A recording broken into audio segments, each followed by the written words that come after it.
The One adalah program Cokro TV yang khusus menampilkan sosok yang punya peran penting menjadikan Indonesia lebih baik di bidangnya masing-masing. Halo penonton, kita ketemu lagi di acara The One. Kali ini saya akan berbicara dengan seorang teman yang sebetulnya saya kenal belum terlalu lama sih. Namanya Pendeta Ferdinand Wati. Halo Pak. Halo Bang Ade. Jadi gini penonton, ceritanya kenal dengan beliau ini adalah gara-gara saya terlibat dalam sebuah Presidium Hak Beribadah namanya. Presidium Hak Beribadah ini adalah sebuah kumpulan dari organisasi-organisasi yang kita sama-sama memperjuangkan agar Presiden Prabowo itu kalau bisa mengeluarkan keputusan presiden yang akan melindungi hak beribadah. Yes. Hak beribadah terutama tentu saja ya kalangan minoritas. Kalangan minoritas itu adalah kalangan Kristen biasanya ya. Kristen Katolik, tapi juga mungkin Buddha, Hindu, Konghucu, dan juga apa yang disebut sebagai agama leluhur Nusantara. Nah, Pak Ferdinand ini mewakili sebuah organisasi yang sebetulnya belum saya kenal tadinya. Namanya Badan Kerjasama Gereja dan Lembaga Kristen Indonesia. BKSG LK ya. Indonesia. Dan ternyata baru juga saya tahu, ya wajar lah saya baru tahu karena usianya juga baru menjelang 3 tahun.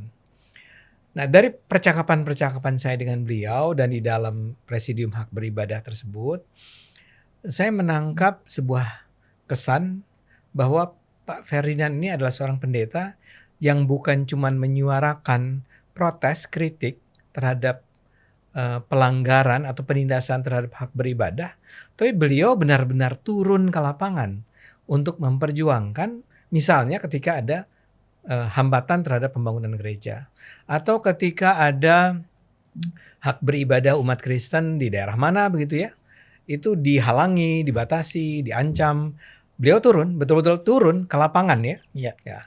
Nah, karena itulah saya mengundang beliau datang ke sini nih untuk ngobrol dengan kita-kita semua. Karena menurut saya penindasan terhadap hak beribadah itu adalah sebuah kejahatan yang luar biasa. Saya tahu bahwa saya sendiri adalah seorang yang saya merasa diri saya religius. Saya seorang muslim. Saya merasa bahwa kalau saya sampai ada yang menghalang-halangi saya untuk beribadah, itu pasti saya akan marah. Nah, Pak Pendeta Ferdinand ini adalah seorang pendeta yang walk the talk ya kata orangnya. Bukan cuma ngomong tapi jalankan. Kira-kira gitu ya pendahuluannya. Iya, siap. Pak Pendeta Ferdinand ini minta maaf kalau saya baru kenal Anda.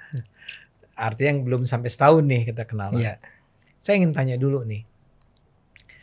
Anda ini adalah seorang pendeta. Masih berkhotbah nggak di gereja setiap minggu gitu? Kalau khotbah sih tidak setiap minggu Bang. Ya. Tergantung undangan. Karena saat ini saya sudah tidak menjadi gembala. Jadi ada pendeta itu ada yang jadi gembala yang betul-betul harus menggembalakan umatnya. Ada yang memang cuma status pendeta tanpa dia menjadi gembala di sebuah gereja. Ya. Oh gitu. Karena nggak mungkin lagi sekarang Bang. Kalau dulu iya. Kenapa? Karena sudah lebih dari 20 tahun saya itu harus seringkali, walaupun tidak harus selalu, seringkali turun membantu gereja-gereja yang mengalami pelarangan. Itu kan biasanya hari Minggu dilarang. Ibadah hari Minggunya dilarang. Ibadah hari Minggu dilarang. Ya, nah bagaimana kalau saya gembala, saya harus selalu ada di gereja saya hari Minggu Bang. Berarti saya tidak bisa bantu gereja lain yang sedang mengalami pelarangan. Nah, jadi keputusan saya untuk membantu gereja-gereja, bahkan bukan hanya gereja sih Bang. Kelompok manapun yang mengalami pelarangan. Misalnya apa? Ya dulu ada di mana ya, tapi nggak sempat turun, yang di Lombok ya kalau nggak salah ya. Itu kelompok Hindu kalau nggak salah. Itu saya bersama Mbak Mai Esti, anggota Dewan DPR RI dari PDIP Dapil Jogja. Kami punya grup WA khusus untuk kasus itu Bang. Nah jadi jadi teman-teman Hindu di sana juga mengalami juga itu. Nah, curious aja nih, memang cukup sering terjadi pelarangan semacam ini. tahun ini aja kalau tidak salah ingat 2026 sudah lebih dari 10 kasus kalau nggak salah ingat ya. Ini yang masih yang dilaporkan ke Anda maksudnya? Iya, yang dilaporkan ke saya. Misalnya barusan tadi itu di Sukoharjo, GKJ. Baru saya hari ini. Lalu kemudian yang viral-viral itu kemarin kan GMS. Ya. Yang di Bantul. Yang di Bantul. Lalu sebelumnya itu ada GBI di Jambi. Kalau itu saya nggak turun Bang, karena nggak sempat, tapi saya per telepon. Ya puji Tuhan sih selesai, mereka bisa ibadah. Lalu yang di Universitas Sumatera Utara tuh, tapi itu internal tuh. Internal ya. Lalu ada yang mau direnovasi gitu ya. Iya. Lalu ada apa lagi ya? Misalnya yang viral di Padang dulu tuh Bang, anak remaja itu. Itu bukan gereja ya? Bukan gereja, tapi semacam retreat remaja. Orang lagi retreat. Ya, terus tiba-tiba dibubarkan saja. Ya. Hal yang sama sebelumnya terjadi di Sukabumi. Oke. Jadi karena kesibukan itu Anda terpaksa tidak lagi bisa menjadi, kalau pakai istilah Anda, gembala. Ya. Oke, pendetanya bukan terpaksa Bang. Itu keputusan saya. Ya, maksud saya terpaksa tuh karena tidak mungkin ada lagi waktu kan. Tabrakan waktunya. Ya. Tapi kalau khotbah masih, kalau ada yang ngundang ya kita masih khotbah. Oke. Nah, dan ini membuat saya bertanya, saya ingin tahu ya, Pendeta Ferdinand melakukan ini nih, Anda tuh aslinya dari mana sih? Saya lahir dan besar sampai SMA itu di Manado Bang, di kota Manado. Di kota Manado. Iya. Menjadi pendeta sejak 2000, kalau mendapatkan jabatan pendeta itu 2003 kalau nggak salah ya. 23 tahun yang lalu. Ya, tapi melayani sebelum jadi pendeta itu sudah sebelumnya sudah. Di Manado juga atau di Jawa Barat Bang? Justru di Jawa Barat. Ya, 93 saya hijrah ke Bandung. Dari Manado. 93. Iya. Ya. Nah, pertanyaan saya adalah sejak kapan Pak Pendeta Ferdinand ini terlibat atau merasa harus atau wajib untuk turun tangan membela hak-hak umat Kristen untuk beribadah? Saya nggak ingat banget, tapi yang terkonfirmasi ke saya waktu tahun bahkan ada nggak ingat banget tahun 2023 saya bikin acara lomba pingpong antar pendeta di Subang, lalu bikin di satu gereja GPDI di Subang. Nah waktu di sana ibu gembalanya bilang begini, Pak Ketum kan dulu yang bantu gereja kita di sini, anak saya masih kecil. Saya tanya tahun berapa itu Bu Gembala, lalu dia menyebut angka 2003. Jadi saya kaget juga, tahun 2023 dia katakan 2003 saya bantu gereja. 20 tahun yang lalu. 20 tahun yang lalu pada waktu 2023. Kalau sekarang 26 berarti sudah 23 tahun. Jadi yang terkonfirmasi 2003 Bang. Ini kan jawaban yang sebetulnya agak mengejutkan ya. Harus terkonfirmasi. Iya. Yang nggak terkonfirmasi. Maksud saya gini. Apakah sejak tahun 93 ketika tadi pendeta mengatakan sejak tahun 93 pendeta sudah menjadi apa, semacam ke Bandung saya 93. Ya, 2003 jadi pendeta. 2000 enggak, tahun 93 Anda ke Bandung. Ya. Ketika itu langsung di gereja. Saya sekolah Alkitab. Oh, sekolah melanjutkan Alkitab. Studi. Alkitab saya. Setelah saya 2 tahun studi di Manado, saya lanjutkan di Bandung. Nah, ketika Anda masih belum menjadi pendeta, Anda sudah mulai terlibat dalam taruhlah saya sebut saja gerakan untuk membela pembangunan gereja, rumah ibadah. 93 belum. Waktu ke Bandung belum. Itu karena saya studi Bang. Tapi sampai 2003. Anda kan mengatakan 2003. Iya. Si ibu itu ingat. Iya. 2003. Anda tuh artinya pada 2003 Anda membela. Iya. Anda turun tangan. Betul. Sebelum 2003 itu ada yang sudah mulai. Saya nggak ingat. Ada. Tapi saya tidak turun. Saya sudah dengar itu sampai pendeta itu GPDI di Rancakek. Boleh nggak disebut GPD itu apa ya? Gereja Pantekosta di Indonesia. Saya minta maaf. Saya kurang kenal tuh dengan istilah-istilah itu. Sorry. Gereja Pantekosta di Indonesia itu di Jatinangor. Masuk kalau wilayah itu masuk Kabupaten Bandung, Jawa Barat. Itu mengalami persekusi luar biasa sampai justru pendetanya dipenjara, Bang. Kenapa? Ya saya nggak terlalu mengikuti, hanya dengar-dengar pada waktu itu, Bang. Dia membela gerejanya, Iya. Dan dia dipenjara. Iya, dia bukan dia dipersekusi, dilarang dan sebagainya. Mungkin dia melakukan perlawanan. Itu sampai di penjara, Bang. Dilarang dibangun, dia bangun gitu ya kali ya. Atau dilarang beribadah, Bang. Dilarang beribadah, dia beribadah. Iya. Dia beribadah dan dia di penjara ya. Iya. Oke, sekarang kalau gitu yang terkonfirmasi dulu deh. Iya. Pendeta menjadi gembala mulai dari tahun 2003. 2003. Oke, tolong Anda cerita sebebas Anda saja tentang bagaimana akhirnya Anda itu bisa nggak disebut sebagai pendiri Badan Kerjasama Gereja ini? Pendiri kan? Oh iya. Pada tahun 2023. Iya. Nah, gimana ceritanya tuh akhirnya Anda merasa perlu sampai membuat sebuah badan kerjasama gereja dan lembaga Kristen, dan antara lain salah satu fokus utamanya adalah membantu membela pembangunan gereja. Iya, Bang. Silakan. 2000 berarti 3 tahun lalu ya, 2023 bulan Oktober itu kita deklarasi atau pelantikan Badan Kerjasama Gereja dan Lembaga Kristen Indonesia, Dewan Pimpinan Pusat. Sebelumnya kita urus dia punya legalitas, mulai dari akte pendirian notaris sampai kepada Menteri Hukum, SK Menteri Hukum dan HAM. Ini resmi lah ya. Ini resmi. Jadi saya tidak pernah bikin lembaga yang tidak resmi, selalu bikin yang resmi, Bang. Karena di Indonesia ini yang nggak resmi, yang resmi aja bisa dipersekusi, apalagi yang nggak resmi, Bang. Iya. Nah, jadi saya minta maaf kalau ketawa ya penonton. Itu memang ironis, tapi ya itulah yang terjadi. Ya, kan ironis aja, dibikin susah. Nah, mohon maaf ke teman-teman, saya kenapa bikin lembaga ini 2023 tanpa mengurangi rasa hormat saya kepada lembaga-lembaga yang sudah ada sebelumnya. Kan ormas, ini kan posisinya ormas, Bang, ormas Kristen. Nah, di Kristen itu ada namanya ormas Kristen, ada namanya aras gereja, Bang. Itu berbeda. Ada ormas, ada aras. Aras. Gimana perbedaannya? Kalau aras gereja itu anggotanya sinode gereja. Jadi gereja itu ada sinode. Misalnya sinode GBI. Gereja Bethel. Bethel Indonesia. Nah, GBI ini ada banyak. Bawahnya lagi. Bawahnya banyak. Tapi sinodenya satu, GBI.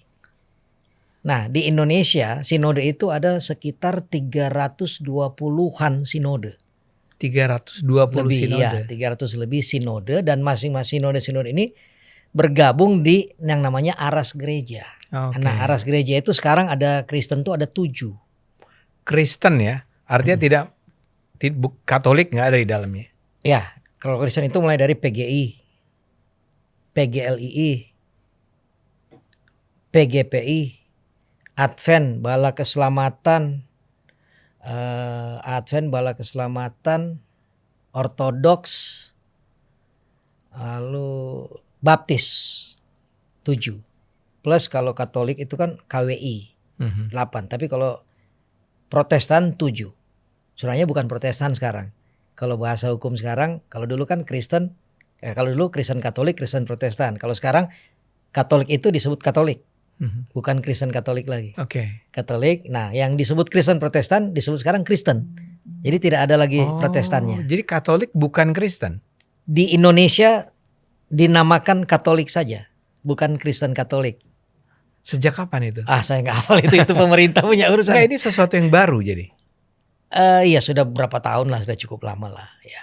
Jadi saya nggak bisa menyebut Kristen Katolik ya, saya harus mengatakan kalau Katolik. Bahasa regulasi sekarang. Regulasinya begitu. Oke, Iya. siap. Kembali ke. Nah, saya ingin tahu dulu perbedaan antara aras itu apa? Nah, kalau aras itu tadi kalau PGI itu dulu ya sejarahnya ya. Dulu itu kan yang di Indonesia itu cuma ada satu, Dewan Gereja namanya. Dewan Gereja Indonesia, DGI. Oke. Dulu saya masih kecil. Ya, itu Protestan tuh ya. Semua gereja, Bang. Oh, termasuk Katolik. Semua gereja. Enggak, Katolik enggak. Enggak ya. Jadi semua gereja Protestan atau disebut Kristen sekarang itu cuma satu wadahnya. Dewan Gereja Indonesia terafiliasi dengan Dewan Gereja Dunia. Oke. Nah, lalu dari yang 1 ini sekarang menjadi 7, Bang. Jadi, tapi Dewan Gerejanya sudah tidak ada? Dewan Gereja Indonesia berubah menjadi, kalau tidak salah ya, mohon maaf kalau salah, kalau tidak salah menjadi PGI. Persekutuan PGI, Gereja Indonesia. Persekutuan Gereja-Gereja yang Indonesia. Anggotanya kebanyakan adalah gereja-gereja mainstream. Gereja-gereja lama. Seperti GPIB, HKBP, dan gereja-gereja suku biasanya. Gitu. Itu PGI. Nah, dia menjadi 7, Bang, yang DGI ini, yang tadi sebut tadi. Dan PGI tidak termasuk di 7 itu ya? Salah satu dari 7. Oh, salah satu dari 7. Iya. Jadi kalau dulu PGI yang bernama DGI, setahu saya satu-satunya, Bang. Oke. Dewan Gereja Indonesia. Semua gereja di situ. Sinode itu di bawah dia. Semua gereja, semua sinode di situ. Nah, kemudian berkembang menjadi 7. DGI berubah menjadi PGI salah satu dari 7. Oke. Nah, PGI itu gereja-gereja mainstream. Kalau PGLII itu mereka Persekutuan Gereja PGL, Persekutuan Gereja dan Lembaga Injili Indonesia. Jadi gereja-gereja yang aliran teologi menamakan beraliran Injili. Nanti panjang lagi nih. Injili itu apa? Ya, Injili. Ada Injili. Ya. Lalu PGPI. PGPI itu Pantekosta, Bang. Pantekosta. Persekutuan Gereja Pantekosta. Terkenal itu. Indonesia, PGPI. Nah, lalu ini spesifik yang lain tuh. Kalau ini gabungnya banyak, yang lain spesifik. Gereja Advent. Nggak ada bawahannya lagi. Advent saja itu. Advent Tapi saja. itu satu aras. Diakui sebagai sebuah aras gereja. Lalu ini mungkin ini karena saya tidak paham ya. Iya. Jadi misalnya ada sebuah aras dengan aras yang lain, kan Alkitabnya sama. Ajarannya sama, bedanya di ajaran utamanya yang kalau saya sebut itu core theology itu sama. Core theology, core, ya? intinya iya sama. itu sama. Yesus itu Tuhan, Tritunggal ya. Roh Kudus ada itu sama semua, Bang. Tapi ada perbedaan di doktrin-doktrin di bawahnya. Misalnya satu saja. Misalnya baptisan. Cara baptisan. Cara baptis ya. Ya. Kapan seorang dibaptis? Cara baptis tuh ada yang baptisnya harus diselam, yang masukin ke air, ada yang cuma dipercik. Cuma dikasih ini atau cuma ambil air dalam nama Bapa dan Putra dan Roh Kudus. Amin. Itu. Ada yang harus masuk ke dalam air. Ya. Nah, masuk dalam air pun beda-beda, Bang. Ada yang ditekan ke bawah, naik lagi, ada yang dikebelakangin gini, ada yang ke depan ini. Ya itu variasi beda-beda. Lalu usia anak dibaptis, orang dibaptis juga beda-beda. Ada yang bayi bisa dibaptis, ada yang bilang nanti harus percaya dulu baru dibaptis, berarti sudah akil balik. Itu beda-beda. Tapi misalnya begini ya, misalnya saya salah seorang penganut Kristen yang mengikuti salah satu aras. Ketika pada hari Minggu dia ingin beribadah, dia boleh nggak beribadah di aras yang lain? Boleh. Oh boleh. Sangat boleh. Iya. Boleh. Malah kalau sekarang itu gereja lain tuh senang kalau datangin dari gereja lain. Kalau perlu dia mau tarik jadi anggotanya kan. Jadi banyak. Oke. Begitu, Bang. Jadi nggak ada masalah. Ya. Jadi ada 7. Ada 7 aras. Lalu ada ormas Kristen. Ya. Nah, ormas Kristen itu yang sudah ada misalnya Abang tahu yang namanya Bamaknas tuh. Oh ya. Badan Musyawarah Antar Gereja Nasional. Atau Anda sendiri ya? Saya BKSG LK Indonesia. Bamak, ada juga Bamak LKKI. Ada API, Asosiasi Pendeta Indonesia. Ada MUKI, Majelis Umat Kristen Indonesia. Nah, kembali ke tadi, saya tanpa mengurangi rasa hormat saya kepada ormas-ormas Kristen yang sudah ada terlebih dahulu dan aras-aras yang ada. Selama saya ada di Indonesia ini, ya kurang lebih dari tahun 2000, minimal 2003 lah, Bang.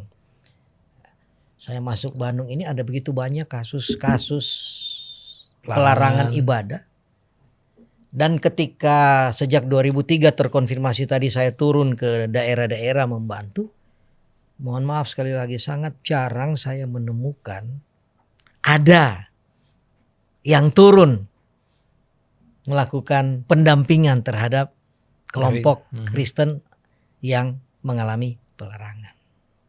Jadi saya mendirikan BKSG LK Indonesia bukan hanya untuk menambah jumlah ormas.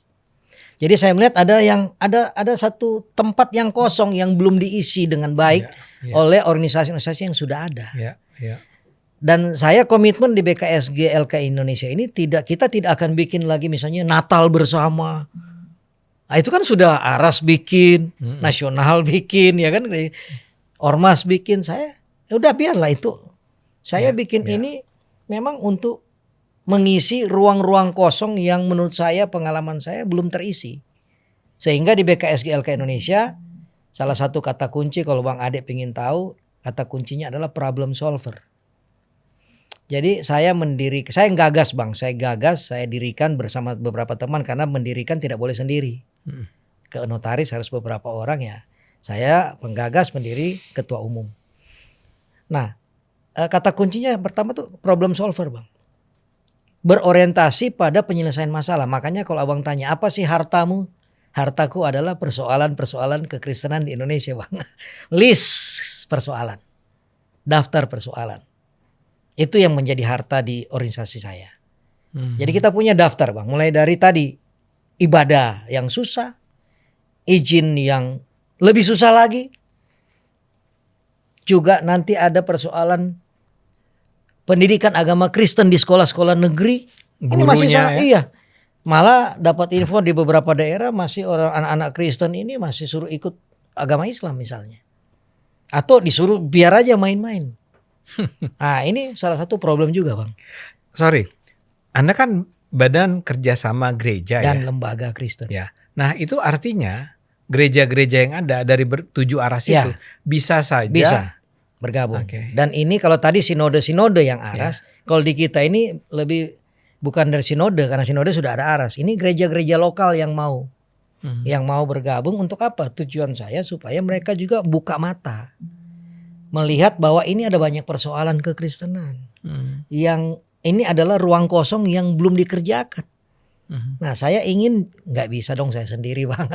Jadi saya bikin lembaga ini supaya saya ajak teman-teman yang lain. Sama-sama ya. Supaya ayo dong kita kerjakan sama-sama ini barang ini. Dan sekarang Anda juga menjadi bagian dari Presidium Hak Beribadah. Ya karena memang itulah sejak dulu itulah kerinduan saya. Saya orang Manado yang sangat toleran.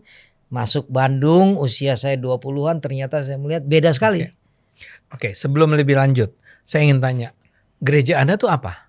Kalau sekarang saya ada di Sinode Gereja Masehi Protestan Umum, disingkat Gempu.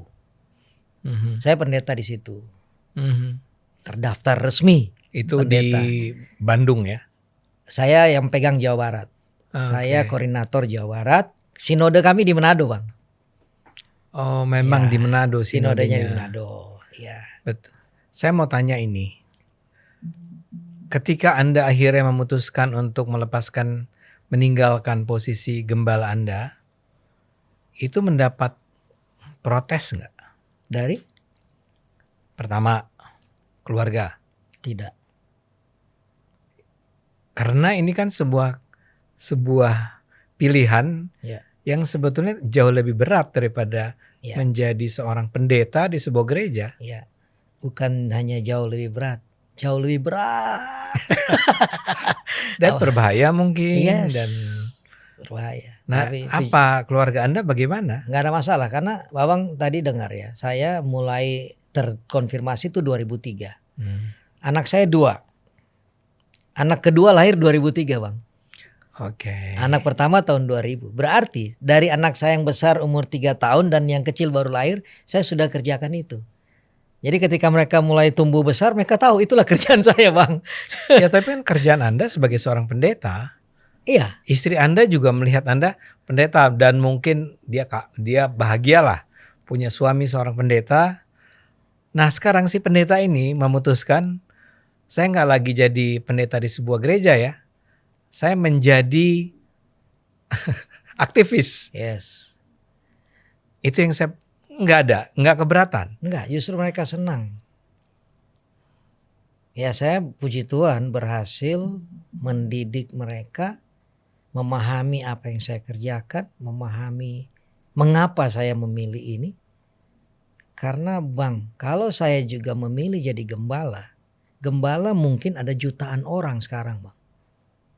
Sebanyak itu di Indonesia. Sinode aja 360 Bang.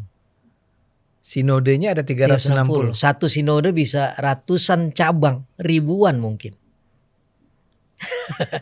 Artinya begini, kalau saya jadi gembala lalu yang begini siapa yang mau kerjakan Bang? Oke.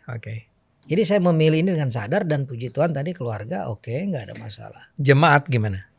Ya jemaat saya tetap sebagai pendeta pembina, yang gembala itu ya saya kasih teman. Ke Saya orang jadi lain. pendeta senior, pendeta pembina gitu. Oke. Ya udah, mudah-mudahan terus diizinkan ya. Nah, Amin, amin. pertanyaan saya adalah, atau bukan, saya minta tadi Anda menjelaskan. 2003 Anda menjadi gembala. Anda bilang Anda ke Bandung dan Anda melihat apa yang Anda lihat, apa yang Anda alami. Ya. 20 tahun itu apa saja yang membuat Anda akhirnya memutuskan 2023 saya beralih, mentransformasi diri Anda. Iya, sebenarnya kan prosesnya panjang, Bang. Yang pertama, saya lahir besar di kota Manado yang sangat-sangat moderat. Istilah moderasi beragama tuh Indonesia lah, Manado lah tempatnya. Kenapa? Contoh ya, Bang. Saya tuh dari kecil itu kalau takbiran, malam takbiran saya ikut, Bang. Dengan mobil pakai toa, kalau tidak pakai toa saya masih ingat, Bang. Teriakannya wala ilaha itu saya masih ingat, Bang. Itu di Manado. Di Manado keliling kota, Bang, Iya, dengan teman-teman muslim. Lalu kalau bulan puasa tiap pagi kami bangun subuh teriak-teriak sahur dengan teman-teman muslim. Anda mengganggu itu. Membangunkan yang muslim ya. sahur. Tapi kan teman-teman Kristen bilang apa sih? Enggak lah. Iya, itu bercanda. Nah, lalu di Buddha ya kalau nggak salah itu ada Taipekong, Bang. Ya. Itu keliling kota Manado. Juga ya. Iya. Pakai ini Iya. pedang gitu kan. Itu justru jadi hiburan kita nonton itu, Bang. Iya. Lalu di Manado kota aja, Bang, ada 2 kampung yang berdampingan rukun. Nah, di kota nih, Bang, namanya Kampung Cina, Kampung Arab.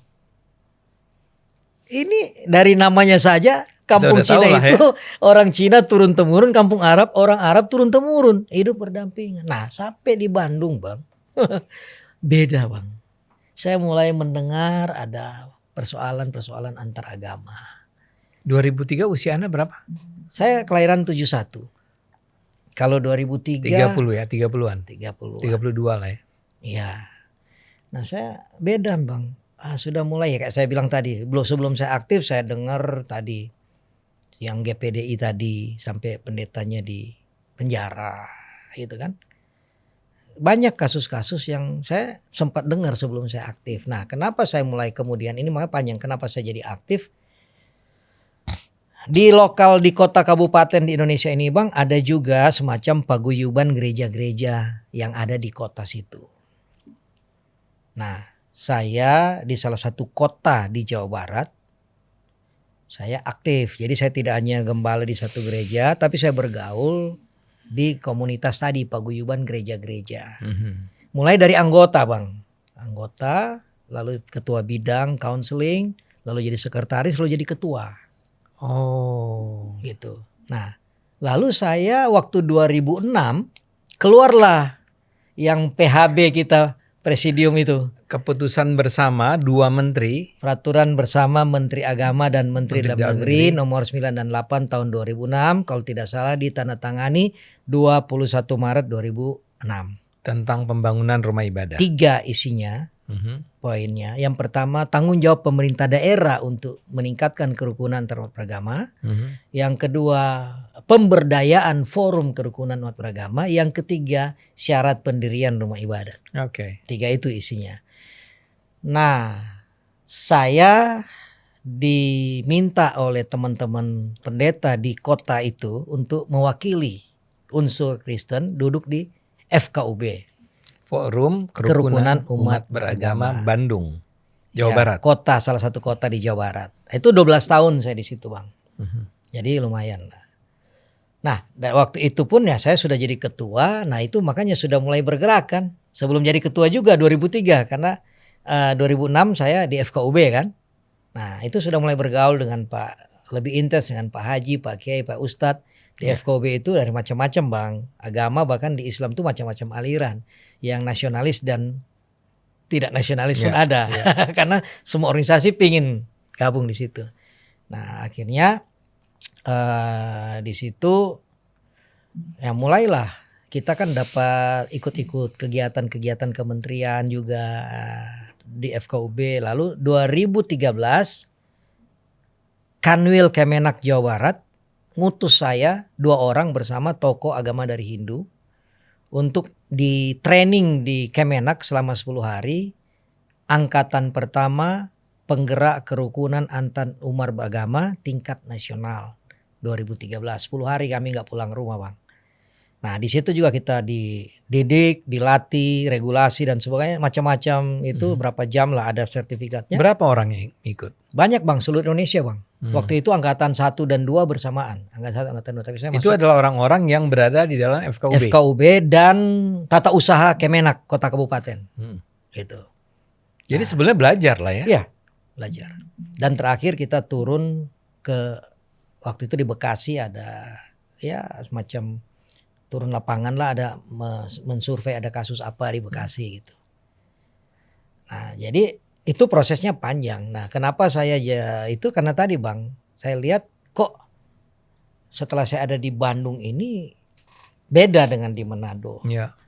Kemudian di FKUB makin saya lihat dan ya akhirnya saya berkomitmen ke diri saya dan Tuhan waktu itu. Memang di negara ini kan gak boleh ada yang ganggu orang ibadah, Bang. Pasal 29. Jadi saya berkomitmen, ya kalau sampai ada pelarangan ibadah, saya harus hadir. Dan gak kerasa ternyata sampai hari ini konsistensi, Bang, ada. Ini udah 23 tahun. Begitu. Saya merasa kasihan juga setelah mulai turun, kasihan misalnya dengan pendeta yang Pantai Kosta misalnya, Bang. Mereka itu hidupnya dari situ, Bang. Nah, saya membayangkan sebuah gereja Pantai Kosta, pendetanya hidup dari persembahan dan persepuluhan. Lalu sudah enak di situ 3 tahun, 5 tahun, mungkin dia sudah kredit rumah, kredit mobil, kredit motor, bayar uang sekolah anak misalnya. Penghasilannya dari situ tiba-tiba digeruduk, berhenti ibadah. Kayak abang punya warung, warungnya ditutup, Bang. Itu juga semakin membuat saya juga terenyuh dan ya saya harus berjuang. Karena dapur mereka mati, Bang. Bayangkan cicilan terhenti tuh, kredit macet itu, Bang. Oke. Pendeta masih hafal nggak? Masih ingat nggak? Bukan hafal. Masih ingat nggak kasus-kasus paling awal yang pendeta hadapi itu apa? Di Bandung itu misalnya ada kasus ya di demo, Bang. Ada satu gereja di Cimahi Selatan. Itu gereja Isa Al-Masih. Nah, waktu itu saya sudah di FKUB memang. Yang saya ingat sekarang ya. Saya sudah di FKUB, kami turun FKUB. Pendetanya diasingkan. Maksudnya diselamatkan, tarik sama gereja. Udah diasingkan dulu lah. Nah, kita di FKUB, saya Kristen, saya yang hadir di situ. Itu banyak. Lalu rombongan demonstran. Rombongan. Lalu Hotel Cimahi. Nanti dulu yang barusan itu. Gereja Isa Al-Masih namanya. Itu ditolak kenapa? Setelah dipelajari waktu itu, jadi gini, ada gereja punya lahan, lalu ada tanah masih di lahan gereja itu menjadi semacam jalan setapak masyarakat. Tapi mohon maaf teman-teman Isa Al-Masih kalau saya salah. Itu ditutup, Bang. Oleh si gereja? Iya. Akhirnya masyarakat marah. Nggak bisa lewat situ, harus keliling jauh. Nah, yang saya tahu itu. Kalau yang kasus itu. Kalau yang kasus itu saya tahu begitu. Gitu. Akhirnya ya dilarang, di demo. Akhirnya itu tetap jalannya dibuka atau apa? Terakhir saya baru dengar. Itu kan teman saya juga pendetanya. Kemarin saya dengar anaknya juga sudah jadi pendeta. Saya tanya ke anak saya. Anaknya kan teman anak saya. Anak Anda juga gembala? Enggak. Anak saya psikolog. Nah, lalu dia bilang anaknya teman saya pendeta itu menurut dia mereka pindah. Mereka jadi sudah tidak ibadah di situ. Mereka pindah di salah satu gedung usaha lah. Ada perusahaan Tupperware. Nah, yang punya orang Kristen disuruh dipakai ibadah di situ. Nggak tahu sewa atau nggak, saya nggak tahu. Tapi pindah, nggak bisa lagi ibadah di situ. Itu barangkali kasus itu masih ada logikanya, yaitu bahwa karena dia menghalangi atau dianggap menghalangi jalannya masyarakat. Tapi dalam kasus-kasus lain,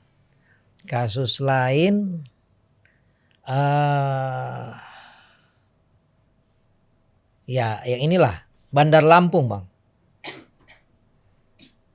Bandar Lampung itu viral berapa tahun lalu, itu yang Pak RT kaos biru lompat pagar lalu masuk gedung ibadah, lah orang lagi beribadah, dia berhenti, stop, berhenti. Itu kan sampai vonis 5 bulan dia penjara.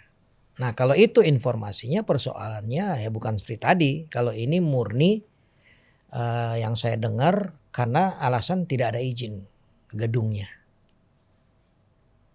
Jadi kebanyakan, nah itu contoh. Nah, kasus ini yang paling banyak, alasan ini yang paling banyak. Tidak ada izin. Tidak ada izin. Oke. Padahal saya bilang begini, orang Kristen dilarang ibadah karena tidak ada izin. Sementara di sisi lain orang Kristen ini minta izin, abang bisa bikin riset. Nanti suruh Setara Institut riset. Berapa tahun izin itu keluar, Bang?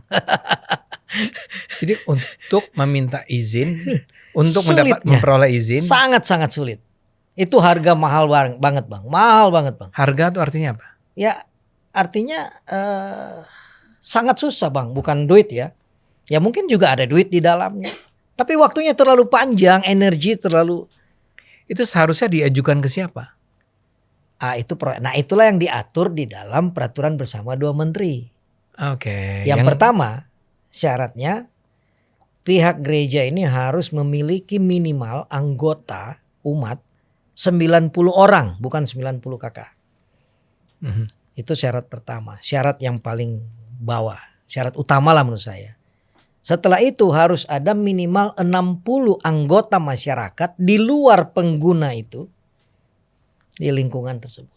60 yang menyetujui. Tidak keberatan istilahnya. Istilah tidak keberatan. Nah 90-60 ini harus akhirnya di pemerintah daerah di lapangan mereka minta legalisir dari RT RW lurah. Oke, jadi kira-kira dicarilah 90 orang yang bersedia tanda tangan. 90 anggota. Ya, Jadi, ya, anggota. Punya anggota. Warga lah ya. Warga jemaat. Ya. Yang harus tinggal di sana. Oh, tidak harus. Nggak Gereja harus. Itu kan beda dengan masjid sistemnya, Bang. Iya. Gereja itu ini tempat saya. 100 meter ada gereja. Misalnya GBI. Saya tidak ke sana, Bang. Karena saya tidak terdaftar di GBI. Saya terdaftar di Gempu. Gempu misalnya 5 kilo dari sini. Saya 5 kilo, Bang. Oke. Jadi kalau masjid yang saya tahu, mudah-mudahan nggak salah, di mana ada masjid itu untuk masyarakat sekitar. Ya. Kalau kita tidak begitu, Bang. Oke. Harus ada 90 pengguna. Ya. Harus ada 60 masyarakat setempat ya. Iya. Itu setempat harus tidak ya. Keberatan. Tidak keberatan. Harus ada tanda tangannya. Legalisir RT RW lurah. Setelah tanda tangan dibawa ke RT RW lurah. Iya. Baru bawa ke bawa ke Kemenak sama FKUB. Nah, nanti Kemenak akan mengeluarkan rekomendasi, FKUB akan mengeluarkan rekomendasi. Jadi sudah 4 syarat. Syarat pertama pengguna 90 orang, yang kedua 60 tidak keberatan masyarakat, dilegalisir oleh RT RW lurah, lalu yang ketiga rekomendasi FKUB dan keempat rekomendasi Kemenak. Setelah ini semua oke, bikinlah permohonan ke pemerintah daerah, Pemkot atau Pemkap. Itu pun diproses di sana lewat tata ruang, PU tata ruang, perizinan, satu pintu lah kalau mungkin sekarang ya. Nah, sampai akhirnya semua dianggap beresnya, wali kota atau bupati harusnya mengeluarkan izinnya, Bang. Itu prosesnya, Bang. Bisa nggak? Ini pertanyaan jahil nih. Bisa nggak? Ini semua udah selesai nih. Bisa. Dapat 60-90 tanda tangan RT RW, bisa, FKUB. Bisa. Tiba-tiba nyampe ke bupati nggak mau dia tanda tangan. Oh, itu yang ada kasus-kasus gitu ada. Ada ya. Ya. Nggak usah disebut lah, tapi ada lah ya. Ada, Bang. Kalau Anda mau sebut juga boleh. Ada. Nggak. Ya, waktu itu sempat viral itu. Cilegon, Bang. HKBP Cilegon. Itu semua udah selesai? Ya, seingat saya. Di bawah tuh udah aman? Iya. Sudah selesai semua persyaratan. Oh, HKBP jemaatnya ribuan, Bang. Syaratnya cuma 90. Ya kan? Nah, tapi kan ada soal 60. Ada, sudah. 60-nya juga udah setuju. Sudah. Oke. Nah, sekarang pertanyaan lain nih. Ini dulu nih soal syarat-syarat. 90 udah dapat. 60 udah dapat. Tiba-tiba ada demo menolak. Ya pasti disuruh berhenti Bang, diajak musyawarah. Musyawarah itu diundang lah semua tokoh di situ, agama, masyarakat, pihak gereja, dan 99% hasil musyawarah adalah menolak. Tapi ada yang ditolak saja, ada yang dikasih jalan keluar Bang. Pakailah aula Polres, pakailah aula kecamatan. Pak Ferdinand, sebelum lebih jauh, kan yang disyaratkan 90, 60. Yes. Kan dalam peraturan bersama dua menteri itu tidak pernah dibilang kalau ada yang menolak harus dipertimbangkan penolakannya. Ya. Nggak ada kan? Nggak ada. Nah justru itu kan, itu persoalannya Bang. Jadi gini, oke, saya runut aja Bang ya, saya runut menjelaskan ini. Jadi di setiap level proses perizinan ini banyak masalah Bang.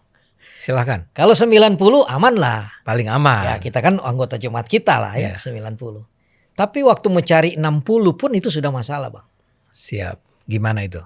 Belum tentu ada bisa menemukan yang 60 itu Bang. Sehingga kadang-kadang, bukan kadang-kadang ya. Saya belum survei, kadang atau sering ya. Akhirnya gereja bermasalah juga Bang. Yaitu Ya bisa pakai biro, pakai jasa lah. Dia mau Pak RT, dia mau siapa, suruh cariin yang 60 itu Bang. Itu kesalahan gereja, jadi gereja harus bertobat dalam hal itu. Nah tapi kan nanti dulu. Tapi kan memang diwajibkan dapat 60. Betul. Nah ada kekurang pemahaman dari pihak gereja dan banyak pihak. 60 ini itu disebut di dalam peraturan itu 60 anggota masyarakat. Titik Bang. Bukan 60 anggota masyarakat beragama tertentu. Islam maksudnya? Misalnya tidak ada, atau beragama Kristen tidak. Jadi 60 anggota masyarakat titik. Jadi dengan kata lain pendeta mau bilang kalaupun itu orang Kristen boleh dong. Tapi di luar pengguna yang 90 udah ada nih. Sudah. Ya, cari lagi 60. Ya, misalnya dari gereja saya GBI misalnya. Ada gereja GKI di situ yang bukan jemaat saya. Diminta lah. Boleh Bang. Sebenarnya itu bisa. Boleh. Cuma dalam prakteknya baik orang Kristen itu juga kadang-kadang tidak ngerti. Dia selalu sudah merasa wah susah. Karena dia pikir agama lain. Ya kan? Ya. Nah lalu masyarakat pun menuntut Bang. Ketika kita kasih misalnya 60 lalu yang agama tertentu ini misalnya cuma 5 orang dan lainnya Hindu, Buddha, Konghucu, Kristen. Mereka tolak. Nggak bisa ini. Harus orang Islam ini. Itu dia. Itu. Nah ada lagi persoalan. Tapi kalau mau cari 60 tuh kalau ini normal bagaimana? Gampang. Datangi rumahnya. Iya kasarnya gini lah ya. Supaya tidak ditolak. Cari aja orang Kristen di sekitar situ yang di luar gereja kita.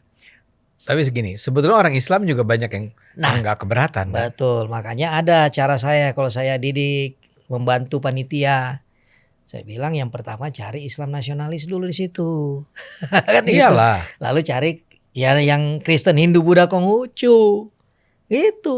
Cuman ya itulah. Kadang ya gereja nggak ngerti dan sudah takut duluan. Sudah pusing. Pendeta, kalau saya jadi gereja saya juga akan takut. Iya. Kan gini. Saya udah dapat nih 60. Taruhlah 60 tuh bahkan orang Islam. Tapi datang ada 50 orang. Ada nggak usah 50 lah. 30. Teriak-teriak. Dilarang membangun gereja di sini. Nah disitulah butuh ketegasan pemerintah Bang. Oke. Maksudnya begini. Kemarin saya live di TikTok saya. Lalu mereka bilang. Loh saya bilang sudah ada 60. Dia bilang saya naikin 1 orang di room saya. Dia bilang ya tapi kalau masyarakat sekitar semua tidak setuju. Saya jawab bos. Ya di TikTok rada-rada sedikit gaul lah bahasanya kan bos. Bro. Yang disyaratkan itu sudah terpenuhi 60. Ya sudah lah ya. Kasarnya di kelurahan situ ada 2.000 jiwa, 2.000 orang dewasa. Sisanya 1.940 tidak setuju. Pemerintah tetap harus tolak mereka yang tidak setuju Bang. Betul. Karena syarat yang dipersyaratkan sudah terpenuhi. Tapi pemerintah ya begitulah Bang. Inilah kritik kita ke pemerintah. Tidak tegas, yang difasilitasi yang mereka yang menolak. Dan begini, penolakan itu dalam waktu singkat tiba-tiba 200, 300. Kadang-kadang fiktif mungkin. Masa dalam waktu singkat daftar 200, 300 orang. Tanda tangan. Iya kan? Tapi saya bilang mau 500, mau 1000, gue gak peduli. Iya. Nah itu yang saya 60 sudah dapat. Sudah terpenuhi. Kalau lu mau bikin semua setuju, lu ganti nih PBM ini. Bahwa syarat setelah 90 ya seluruh umat beragama di keluaran itu harus setuju. Gitu dong. Jelas kan? Iya dong. Ini syarat kan 60 tapi dapat 60 tidak dibela sama pemerintah. Harus dibela dong karena dia sudah memenuhi syarat. Itu Bang. Agak-agak tinggi sudah mulai ini Bang. Gak apa-apa. Sudah mulai panas ini. Gak apa-apa. Karena ini wajar kita marah. Itu baru satu tahap tuh. Baru satu tahap itu. Baru 90-60. Belum lagi gini Bang. Nah sekarang udah lewat nih ceritanya. Sebentar Bang, ada lagi Bang. Ada lagi. 60 ini saya selalu bilang jangan 60 pas.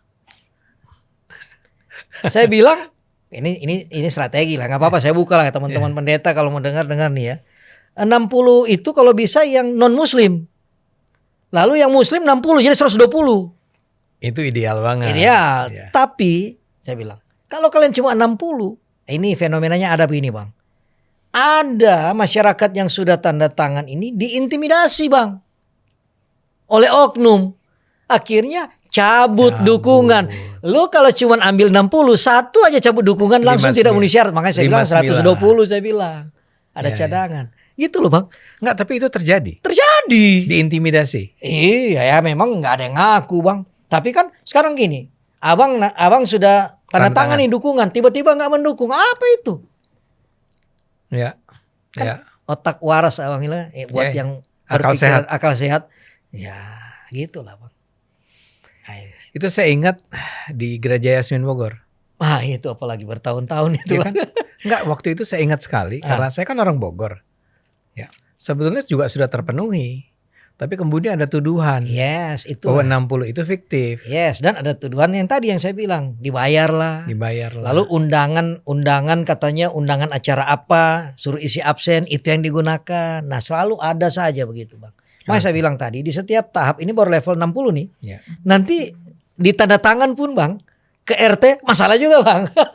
Apakah ini tanda tangan asli? Bukan, RT-nya rata-rata nggak mau tanda tangan Bang. Dibawa ke RT. Iya. RT-nya nggak mau tanda tangan. Iya, padahal itu bukan bukan syarat bahwa harus ada bukan kewenangan RT itu, bukan. Itu kan cuma mengetahui Bang sebenarnya. Bukan menyetujui. Bukan menyetujui. Hanya mengetahui, dia harus, jadi tugas dia gini, ngecek ini KTP ini bener anggota RT dia gitu loh. Yang 60 alamatnya, iya. Ya mungkin gak semua 60 kan. Karena dia kan hanya gak hanya satu RT, bisa tersebar dari beberapa RT. Oh iya. Paling tidak kita bawa tapi RT itu ada RW. Iya. Kemudian ada kelurahan. Iya. Tahu. Mesti kan gitu harusnya cuma begitu Bang. Tapi sudah mulai dari RT saja. Bisa aja dia menolak. Bisa. Bukan hanya bisa, sering kali menolak. Sering kali menolak RT. Nah itu, RT sudah oke, RW-nya menolak. RW sudah oke, lurahnya menolak. Makanya saya bilang tadi, setiap level itu masalah Bang. Makanya harganya mahal saya bilang tadi kalau mau urus izin Bang. Ini pertanyaan nakal nih. Iya. Yang Anda tahu, ada nggak yang akhirnya gereja diminta untuk bayar rupiah? Oleh ormas ada Bang. Oleh ormas. Iya, kan banyak gereja jadi ATM Bang untuk keamanan Bang. Astagfirullah. Ada itu jadi ATM. Aku kasih contoh tadi, tapi bukan gereja. Ini gedungnya gedung hotel. Tapi gereja ibadah di situ. Digeruduk 70-an anggota ormas. Saya turun. Mereka udah mau ngejar kan, pindah kegiatannya ke tempat lain, ke Lembang. Saya tuh pas turun, saya lihat teman-teman Polres kan kenal nih, yang pakai seragam, pakai intel. Saya tanya, ada apa ini, komandan? Oh ini gini-gini. Saya bilang, loh, masa bikin kacau sini main pergi? Mana ketuanya? Kasih tahu ketuanya. Bilang saya kan ketua gereja sih, ketua BKSG lokal itu. Saya bilang ketua gereja mau ketemu. Saya tunggu di dalam di kafe. Masuk mereka. Nah ternyata itu ormas ini sudah minta pemilik hotel tanda tangan. Tidak boleh lagi ada kegiatan ibadah di situ. Bukan hanya hari Minggu. Kan di sana memang Senin ada ibadah ya, anak remaja ya, full gospel lah, pengusaha ya apa, Kan yang punya orang Kristen dia izinkan lah disewa gitu. Dia suruh tanda tangan. Tidak boleh, pokoknya mau Senin Selasa tidak boleh lagi. Nah, yang lucu, saya ketika ngobrol, saya bilang gini, saya perkenalkan dulu saya punya status saya di kota itu seperti apa. Terus saya bilang, saya dengar Anda Akang sudah tanda tangan nih pemilik hotel. Boleh saya lihat? Dia tunjuk anak buahnya, liatin. Saya baca, semua dilarang ini kegiatan-kegiatan kekristenan di sini nih. Dan terus saya tanya, Kang, ini surat dari pemilik hotel yang abang suruh bikin ini ditujukan pada siapa? Dia jawab, kepada umat Muslim. Nah, otak saya naik sedikit ini IQ-nya dah, Bang. Saya bilang gini, saya bilang, Kang, ini hotel, saya sebut aja, ini Hotel Cimahi. Ada di kota Cimahi. Jadi kalau dia bermasalah dengan Muslim Cimahi, ini berarti urusannya dengan ketua MUI kota Cimahi. Saya sebut namanya waktu itu. Pak Kiai siapa waktu itu? Ya siapalah ya. Saya lupa itu teman saya di FKUB Bang. Iya kan? Lalu saya tunjuk dia. Loh Akang Muslim dari mana? Saya bilang. Karena dia bukan orang Cimahi Bang. Saya tunjuk di muka anak buahnya Bang. Anda Muslim dari mana? Saya bilang. Bukan Cimahi. Bukan Cimahi. Dia gebrak meja. Saya biarin. Saya bilang ya udah. Saya tahan ini ya. Nanti saya tunggu Anda di FKUB. Lapor FKUB kan. Oh jangan. Wah dia minta. Udah saya kasih. Saya kasih nih Bang. Saya tunggu di FKUB. Nah tiba-tiba beberapa waktu kemudian teman saya pengacara. Dia telepon saya. Pak Pendeta, bagaimana Hotel Cimahi? Aman? Aman saya bilang. Enggak begini. Dia sebut nama orang ini. Yang ketuanya ini, ormas ini. Silakan aja ibadah. Yang kata penting dia. Setor. Dia sebut gak berapa? Enggak sebut. Karena saya langsung bilang begini. Pak pengacara kasih tahu ke dia. Saya sebut namanya itu. Ibadah mau jalan di sini tidak tergantung dia. Kasih tahu. Saya bilang gitu. Dan sekarang dia udah almarhum Bang. Si ketua ormas ya ini. Itu minta uang Bang. Ada. Dan rahasia umum di kalangan kita, gereja-gereja itu bisa dijadikan ATM untuk keamanan. Supaya tidak diganggu. Makanya saya suka bilang, gereja kalian jangan bodoh. Mencapai untuk mendapatkan ibadah yang kudus dengan cara yang kudis. Nah, ini maksudnya pendeta adalah? Ya, kita kan supaya ibadah berjalan dengan bagus nih. Ya. Berhubungan dengan Tuhan. Tapi dengan cara yang keliru. Dengan cara membayar oknum-oknum yang tidak bertanggung jawab. Padahal kan sudah ada polisi. Iya kan? Gak perlu bayar. Masa mau ibadah bayar keamanan ke ormas? Kayak mana cerita? Itu jadi saya bilang makanya bertobatlah gereja Bang. Jangan melakukan sesuatu yang kudus. Misalnya apalagi tadi juga mendapatkan izin gereja, izin rumah ibadah. Rumah ibadah kan kudus Bang. Tapi dengan cara yang kudisan tadi. Ya mungkin ada lah 1-2 yang bayar orang akhirnya dan sebagainya. Karena begitu sulitnya Bang. Begitu sulitnya. Iya itu dan saya yakin juga terpaksa mereka lakukan. Iya. Nah, gitu. Nah ini waktu kita sudah berapa nih? Sudah mau selesai. Sudah mau selesai. Tapi ada satu hal yang ingin saya minta Anda jelaskan. Itulah yang menyebabkan akhirnya Anda berada bersama-sama Presidium Hak Beribadah untuk meminta agar Pak Presiden cabut aja lah. Yes. Boleh dijelaskan? Iya, sebenarnya ya saya harus jujur bahwa peraturan ini sudah lebih baik dari SKB nomor 1 tahun 69 yang syaratnya tidak jelas. Kalau PBM ini sebenarnya syaratnya sudah jelas Bang.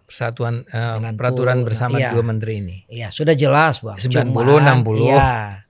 Cuman eksekusinya di lapangan gagal. Dalam arti justru PBM ini dijadikan alat untuk mengganggu keamanan dan kenyamanan orang beribadah. Maka harus dicabut Bang. Dibatalkan oleh yang kita perjuangkan di Presidium oleh peraturan yang lebih tinggi. Apa itu peraturan presiden. Nah, makanya, apalagi kalau bisa undang-undang ya. Itu lebih mantap. Tapi kayaknya sudah pernah Bang. Sudah pernah dalam perjalanan ini sudah ada itu rancangan undang-undangnya saya sudah baca Bang. Rancangan undang-undang. Tapi ya sudahlah kita gak usah bicarain. Anggota dewan yang terhormat lah, biarin lah mereka. Presiden Anda minta keluarkan lah. Iya. Nah misalnya saja ya Anda meminta agar lahir sebuah peraturan presiden. Itu yang akan dibatalkan dari peraturan bersama dua menteri itu antara lain apa? Ya, kewenangan FKUB untuk memberikan rekomendasi. Itu nggak ada. Nggak perlu lagi. Nggak perlu lagi Bang, karena FKUB di mana-mana bukan memberikan rekomendasi tapi memberikan penolakan kebanyakan. Jadi FKUB-nya, Forum Kerukunan Umat Beragamanya, justru menolak. Dalam beberapa kasus yang saya temui, bikin surat resmi menolak. Seharusnya kan begini Bang, dia tidak ada tugas menolak Bang. Tugas adalah mengeluarkan, menerbitkan rekomendasi. Kalau memang belum memenuhi syarat, mereka bikin dong. Belum bisa kami rekomendasi karena begini-begini. Ada kekurangan ini. Jadi lengkapi ini. Itu dong. Tapi itu nggak pernah ada Bang. Pokoknya enggak lah. Pokoknya nolak aja.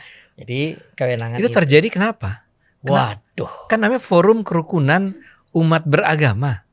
Anggota itu siapa? Anggota itu tokoh-tokoh agama dari semua agama, terwakili setiap unsur. Bagus dong.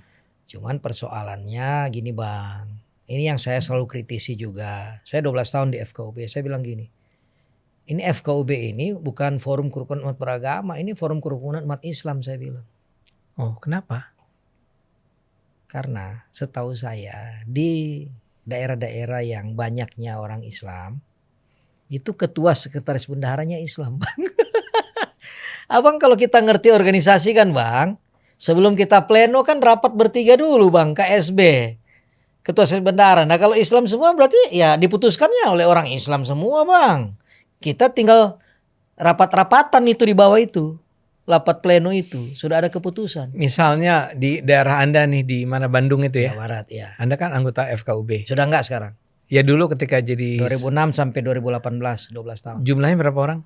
Kalau peraturannya di tingkat provinsi 21 orang, tingkat kota kabupaten tuh 17 orang. Nah 17 orang itu berapa orang Kristennya? Rata-rata satu Bang.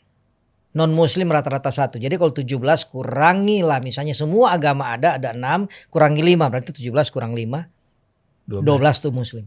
Dan KSB-nya tuh muslim. Ya, itu sangat bisa walaupun itu artinya ada banyak sekali pemuka agama Islam yang tidak mau ada rumah ibadah di luar rumah ibadah Islam. Ini tidak perlu dijawab.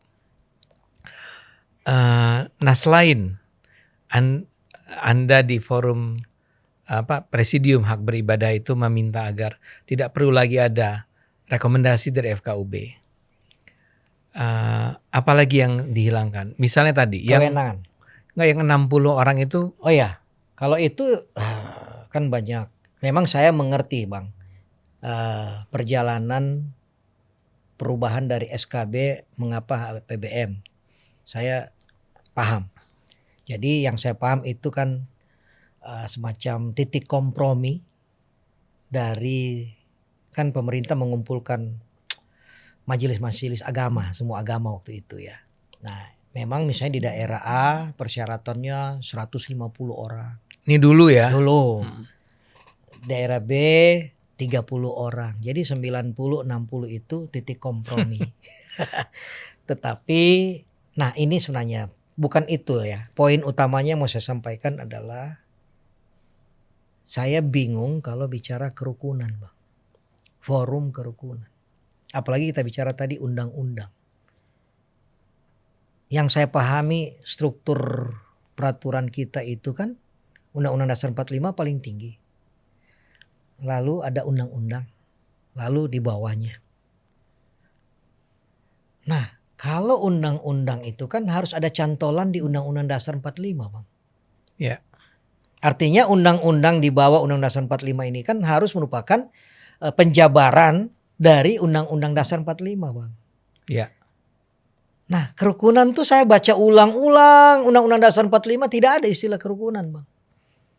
Yang ada istilah jaminan kemerdekaan beragama dan beribadat. Betul. Nah, jaminan kemerdekaan beragama dan beribadat pasal 29. Saya bolak-balik tiap pasal tidak ada kerukunan. Makanya saya ada pada kelompok tidak setuju dengan undang-undang kerukunan. Saya setuju undang-undang jaminan kemerdekaan beragama. Karena cantolannya jelas pasal 29. Yang Anda minta juga presiden juga begitu. mengeluarkan peraturan presiden tentang jaminan kemerdekaan beragama. Walaupun memang ada missing link, harusnya ada undang-undang dulu kan. Iya. Tapi nah ini kan susah undang-undang ini. Ya sudahlah, apalagi peraturan menteri lebih bawah lagi, ada berapa missing. Karena emang logikanya begini. Ini Anda orang Kristen. Ya. Anda punya hak dong untuk beribadah. Oh iya dong. Karena itu Anda punya hak dong punya rumah ibadah. Betul. Kenapa harus ada izin atau persetujuan dari 60 orang di situ? Iya. Ini kan bukan soal izin dari orang. Iya. Konstitusi kita mengatakan bahwa ada jaminan beragama dan beribadah. Kira-kira gitu ya? Betul. Jadi kalau syarat seharusnya itu mempersulit ya kenapa dia masih dipertahankan? Oke, jadi itu hilang. Kemudian tadi FKUB hilang. Tadi Anda menyebut kewenangan apa? Kewenangan kepala daerah, Bang. Selama ini IMB itu kewenangan dikeluarkan oleh bupati atau wali kota. Nah, ini kan hampir mustahil, Bang. Kalau Abang jadi wali kota atau bupati, lalu mengeluarkan izin tempat ibadah minoritas, sementara ditolak oleh mayoritas. Karena Abang akan kehilangan popularitas dan elektabilitas dari para kaum mayoritas. Anda nggak bisa periode kedua, Bang. Karena itu Anda menyarankan agar tidak lagi diberi kewenangan kepada wali kota bupati. Ya mungkin lebih tepat mana saja boleh. Kalau saya sarankan menteri. Atau sekarang saya dengarkan ini sudah IMB ini kan sudah nggak ada, Bang. IMB ini sudah ganti dengan PBG. PBG itu sudah ada di Undang-Undang Cipta Karya. Nah sebenarnya hari-hari ini tidak perlu lagi minta izin dari bupati wali kota karena sudah PBM itu sudah diganti. Tadi PBG itu siapa yang mengeluarkan? Itu saya belum pelajari Mungkin lagi. Mungkin menteri ya. Iya, di Undang-Undang Cipta Karya itu. Ya. Artinya ya siapapun itu, tetapi yang pasti istilah IMB kan sudah tidak ada, sudah diganti PBG.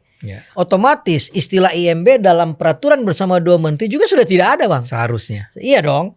Jadi wali kota punya kewenangan keluarkan IMB. Silakan Anda punya kewenangan, tapi sudah tidak ada lagi IMB. Anda mau keluarkan IMB apa? Sekarang yang gereja butuhkan adalah PBG, persetujuan bangunan gedung. Dan itu bukan kewenangan wali kota bupati. Ya, sebenarnya sudah bagus. Nah, gereja-gereja harus ngerti ini loh. Anda tidak perlu lagi IMB dari bupati wali kota sekarang. Iya dong.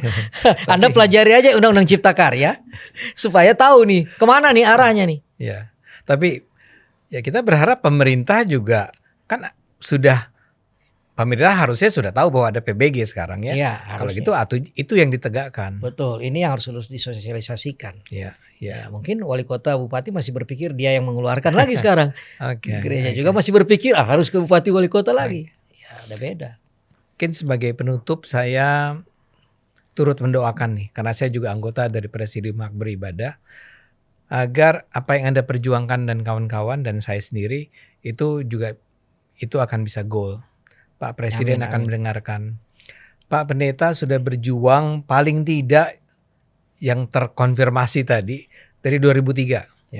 Saya yakin ada begitu banyak pendeta lain atau tokoh-tokoh lain yang memperjuangkan pembangunan rumah ibadahnya selama lebih dari 20 tahun barangkali. Ini bukan cuma soal orang-orang Kristen, tapi juga saya ingat pada teman-teman Ahmadiyah, pada barangkali teman-teman di dalam Islam dari Syiah, teman-teman pemeluk agama leluhur, itu juga mengalami hal yang serupa. Kita harapkan sekali bahwa ke depan tidak ada lagi lah penghambatan terhadap hak beribadah warga negara Indonesia. Iya, saya sudah sampaikan ke Ibu Vera, Bu Oni. Bu, kita ini bukan sprint. Perjuangan ini bukan lari jarak pendek. Ini lari. Ini maraton. Jadi atur nafas yang bagus saya bilang. Artinya begini, jangan pernah menyerah. Saya sudah panjang 23 tahun nih. Masih kuat untuk berlari, masih semangat. Jadi teman-teman Presidium, 8 organisasi jangan menyerah. Kita, istilah saya, ora et labora. Kita berdoa, kita berjuang. Ya. Berjuang jangka panjang ini. Yang jangka pendek adalah peraturan presiden, semoga kita bisa gol. Dan saya berharap juga teman-teman di luar presidium juga menyaksikan ini dan bukan hanya berdoa, ora et labora, berdoa dan lakukanlah apa yang bisa Anda lakukan. Ya, mendukung pergerakan presidium khususnya karena ini untuk kepentingan semua umat beragama, bahkan agama leluhur yang juga mengalami diskriminasi yang luar biasa. Gitu Bang. Terima kasih Pendeta Ferdinand. Terima kasih penonton. Kita harapkan sekali penonton juga turut mendukung, menyampaikannya kepada siapapun yang barangkali Anda pikir bisa membawa manfaat, membawa kebaikan buat perjuangan ini. Kepada Pak Presiden terutama, tolong Pak, ini hak warga negara yang ada dalam konstitusi. Kalau kerukunan tadi Pak Pendeta bilang nggak ada itu, nggak ada di konstitusi. Ada jaminan kemerdekaan beragama. Jaminan atas kemerdekaan beragama itu ada. Dan marilah kita bersama-sama memperjuangkannya. Semangat terus Pak Ferdinand. Amin, amin. Terima kasih. Semangat. Terima Sampai kasih. ketemu. Tuhan berkati.